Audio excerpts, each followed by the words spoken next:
இதெல்லாம் ரொம்ப தவறான செயல். ஆட்சி கையில் இருக்கிறது என்பதற்காக கண்டபடி ஆட்டம் போடக்கூடாது. திமுக அரசுக்கு உயர்நீதிமன்றம் கொடுத்த செருப்படி. நீதித்துறை வரலாற்றில் ஆளுங்கட்சிக்கு எதிராக சிறப்புமிக்க தீர்ப்பு சொன்ன நீதிபதி GR சாமிநாதன். வணக்கம் நண்பர்களே. தமிழக முதலமைச்சர் மு.க.ஸ்டாலின் தனது கைவசம் இருக்கும் காவல்துறையை வைத்துக்கொண்டு திமுகவுக்கு எதிரான கட்சிகள் மற்றும் திமுகவை விமர்சிப்பவர்கள் யாராக இருந்தாலும் அவர்கள் மீது சட்டத்திற்கு புறம்பாக கைது நடவடிக்கை எடுத்து சிறையில் தள்ளுவதை தொடர்ந்து செய்து வருகிறார். குறிப்பாக திமுக எதிர்க்கட்சியாக இருந்தபோது கருத்து சுதந்திரம் வேண்டும் என்று கொடிபிடித்து வந்த மு.க.ஸ்டாலினே இப்போது தான் ஆட்சிக்கு வந்ததும் கருத்து சுதந்திரத்தின் குரல் வலையை நசுக்கிக் கொண்டு வருகிறார். அந்த வகையில் சோசியல் மீடியாவில் திமுகவின் செயல்பாடு விமர்சித்து வந்த சவுக்கு சங்கரை கைது செய்து திட்டமிட்டு சிறையில் அடைத்தார்கள். குறிப்பாக மு.க.ஸ்டாலின் மற்றும் திமுகவை அவர் நேரடியாக விமர்சனம் செய்தார். அதன் காரணமாகவே அவர் மீதான குற்றத்தை வலுப்படுத்த வேண்டும் என்பதற்காக அவரது காரில் போதைப் பொருள் இருந்ததாக சொல்லி காவல்துறையினர் பொய்யான ஒரு வழக்கை பதிவு செய்தார்கள். அதன் பிறகு நீதிமன்றம் அவரை ஜாமீனில் வெளியிட வேண்டும் என்று சொன்னபோது கூட உடனே அவர் மீது அடுத்த வழக்கை பதிவு செய்து மீண்டும் சிறையில் அடைத்தார்கள். அந்த அளவுக்கு காவல்துறையானது மு.க.ஸ்டாலின் என்னென்ன சொல்கிறாரோ அதையெல்லாம் சட்டத்துக்கு புறம்பாக நிறைவேற்றி வருகிறார்கள். அதனால் தான் ஜாமீனில் வெளியே வந்த சவுக்கு சங்கரை மீண்டும் ஒரு புதிய வழக்கை உருவாக்கி கைது செய்து சிறையில் அடைத்தார்கள். இந்த நிலையில்தான் நீதிமன்றம் திமுக அரசை கடுமையாக சாடி உள்ளது. சோசியல் மீடியாவில் கருத்து சொன்ன ஒருவருக்கு இவ்வளவு நாள் சிறை தண்டனை கொடுக்க வேண்டுமா? நீதிமன்றமே அவரை விடுவிக்க வேண்டும் என்று சொன்னால் கூட காவல்துறை விடுவிக்க மறுக்கிறது. ஏதாவது ஒரு புதிய வழக்கை போட்டு திட்டமிட்டு சிறையில் வைக்கிறார்கள். இப்படி காவல்துறையினர் சட்டத்தை தவறாக பயன்படுத்துவதை ஏற்க முடியாது. ஆளுங்கட்சியை விமர்சிப்பவர்களுக்கு ஒரு சட்டம், ஆளுங்கட்சியின் ஆதரவாளர்களுக்கு ஒரு சட்டம் என்று காவல்துறை செயல்படக்கூடாது. இது சட்டத்தை துஷ்பிரயோகம் செய்யும் செயலாகும் என்று காவல்துறையை நீதிமன்றம் கடுமையாக கண்டித்துள்ளது. அது மட்டுமின்றி இது போன்ற ஒரு சிறிய குற்றத்திற்காக இவ்வளவு பெரிய தண்டனை கொடுக்க வேண்டுமா? இது போன்ற ஒரு நபரை திட்டமிட்டு பழிவாங்குவது அராஜகத்தின் உச்சமாகும் என்று சொல்லி சவுக்கு சங்கரை நீதிமன்றம் ஜாமீனில் விடுவித்துள்ளது. அந்த வகையில் இதுவரை உயர்நீதிமன்ற வரலாற்றில் இல்லாத அளவுக்கு நீதிபதி GR சாமிநாதனால் முதல்வர் மு.க.ஸ்டாலின் கடுமையாக விமர்சனம் செய்யப்பட்டிருக்கிறார். அதோடு இந்த தீர்ப்பின் மூலம் நீதிமன்றங்கள் கருத்துரிமைக்கு எவ்வளவு முக்கியத்துவம் கொடுக்கின்றன என்பதும் வெளிப்பட்டுள்ளது. இந்த தீர்ப்பை சமூக வலைதளங்களில் கருத்து வெளியிடுபவர்கள் வரவேற்க வேண்டும். அதாவது ஒருவர் சொன்ன ஒரு கருத்து தங்களுக்கு எதிராக உள்ளது என்பதற்காக அவரை கைது செய்து சிறையில் தள்ள வேண்டும் என்கிற சட்டம் கிடையாது. அதற்கு அவசியமும் இல்லை. கருத்து சொன்னார் என்பதற்காக ஒருவரை சிறையில் தள்ளுவதை ஏற்க முடியாது என்று திமுக அரசுக்கு உயர்நீதிமன்றம் உரக்க சொல்லி இருக்கிறது.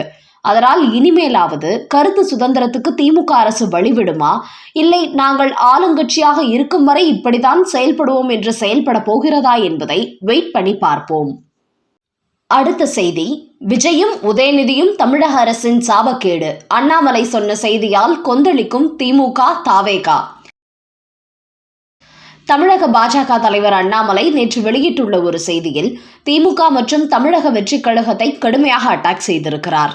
அவர் கூறும்போது, தமிழ்நாட்டில் உள்ள திமுகவினர் ஆளுநர் ரவி காவி உடை அணிந்து திருவள்ளுவருக்கு மாலை தூவி அஞ்சலி செலுத்துவதை இவர்கள் விமர்சிக்கிறார்கள். பெரியாருக்கு நாங்கள் வெள்ளை உடை உடுத்தி ரொம்ப காலம் ஆகிவிட்டது. இவர் எப்படி அவருக்கு காவி உடை உடுத்தலாம் என்று முரசொலியில் ஆளுநர் ரவியை விமர்சிக்கிறது திமுக. நான் கேட்கிறேன், பெரியாரை கொண்டாடுபவர்கள் திருவள்ளுவரின் பெயரை உச்சரிப்பதற்கு அருகதையற்றவர்கள். ஏனென்றால் இவர்கள் சொல்லும் தந்தை பெரியார் திருவள்ளுவரை ஆரிய கைக்கூலி என்று விமர்சித்தார், ஆன்மீக கைக்கூலி என்று சொன்னார். அவரது திருக்குறளில் முழுக்க முழுக்க ஆன்மீகம் உள்ளது என்று அவரை கடுமையாக விமர்சனம் செய்தார். அப்படி திருவள்ளுவர் ஆன்மீகம் கலந்து திருக்குறளை எழுதியிருப்பதாக இவர்களின் தந்தை பெரியாரே சொல்கிறார். அவர் ஒரு ஆரிய கைக்கூலி என்கிறார். அப்படி இருக்கும்போது இவர்கள் எப்படி திருவள்ளுவரை பற்றி பேசலாம்? அவருடைய செயல்பாடு உங்களுக்கு பிடிக்காது என்கிற போது எங்களுக்கு பிடித்த ஆன்மீக பாதையில் பயணித்த அவருக்கு நாங்கள் காவி உடை அணிந்தால் உங்களுக்கு என்ன? அவருக்கு நாங்கள் சிகப்பு உடை அணிந்தால் உங்களுக்கு என்ன? அதை பற்றி நீங்கள் ஏன் கேள்வி கேட்கிறீர்கள்? நீங்கள் அரசியல் செய்ய வேண்டும் என்பதற்காக எல்லாவற்றையும் விமர்சிப்பீர்களா என்று திமுகவை நோக்கி கேள்வி எழுப்பியிருக்கும் அண்ணாமலை ஒரு காலத்தில் இதே திமுகவை விடுதலை பத்திரிகையில் தந்தை பெரியார் எப்படியெல்லாம் எழுதியிருக்கிறார், அதையெல்லாம் மீண்டும் ஒரு முறை முரசொலி பத்திரிகையில் வெளியிடுவதற்கு திமுக தயாரா என்று ஸ்டாலினை நோக்கி ஒரு பகீர் கேள்வி எழுப்பியிருக்கிறார் அண்ணாமலை. அதோடு நிறுத்திக் கொள்ளாமல் உதயநிதி ஸ்டாலினை திமுகவின் ஒட்டுமொத்த அமைச்சர்களும் ஒரு உலக தலைவர் போல் பார்க்கிறார்கள். இப்படிப்பட்ட ஒரு தலைவரை இதற்கு முன்பும் பார்த்ததில்லை, இனிமேலும் நாங்கள் பார்க்க போவதில்லை என்கிற அளவிற்கு அவரை அண்ணாந்து பார்க்கிறார்கள். அதோடு ஸ்டாலினின் அடுத்த வாரிசு நான் என்றால் எனது அடுத்த வாரிசு எனது மகன் இன்பநிதி என்று தான் செல்லும் இடங்களிலெல்லாம் மகனை கூட்டிக் கொண்டு திரிகிறார் உதயநிதி ஸ்டாலின். அதோடு மதுரை அலங்காநல்லூர் ஜல்லிக்கட்டில் தனது மகன் இன்பநிதியின் நண்பர்கள் அமர வேண்டும் என்பதற்காக மதுரை மாவட்ட கலெக்டரை தள்ளி சென்று அமர சொல்கிறார்கள். இதுதான் ஒரு அரசு அதிகாரிக்கு இந்த திமுகவினர் கொடுக்கும் மரியாதையா? கொத்தடிமைகள் கூட்டத்தை கைவசம் வைத்துக் கொண்டு நான் தான் அடுத்த திமுக, நான் தான் அடுத்த முதலமைச்சர், நான் தான் அடுத்த தமிழகம் என்று இந்த உதயநிதியை எல்லாம் பேச வைத்திருப்பது இந்த நாட்டோட சாபக்கேடு. இதைவிட இந்த தமிழ்நாட்டுக்கு போதாத காலம் எதுவுமே இல்லை என்று கூறியுள்ள அண்ணாமலை, இதே போன்றுதான் விஜய் என்று இன்னொரு நடிகரும் வந்திருக்கிறார். எப்படி உதயநிதி என்கிற நடிகர் முதல் தேர்தலிலேயே அமைச்சராகி துணை முதலமைச்சர் ஆகிவிட்டாரோ அதே போன்று விஜய் என்கிற நடிகரும் 2026 சட்டமன்ற தேர்தலில் வெற்றி பெற்று முதலமைச்சராகி விடுவேன் என்று கூறிக்கொண்டு வருகிறார். இந்த நடிகர்கள் எல்லாம் முதலமைச்சர் நாற்காலியை ரொம்ப எளிதாக நினைக்கிறார்கள்.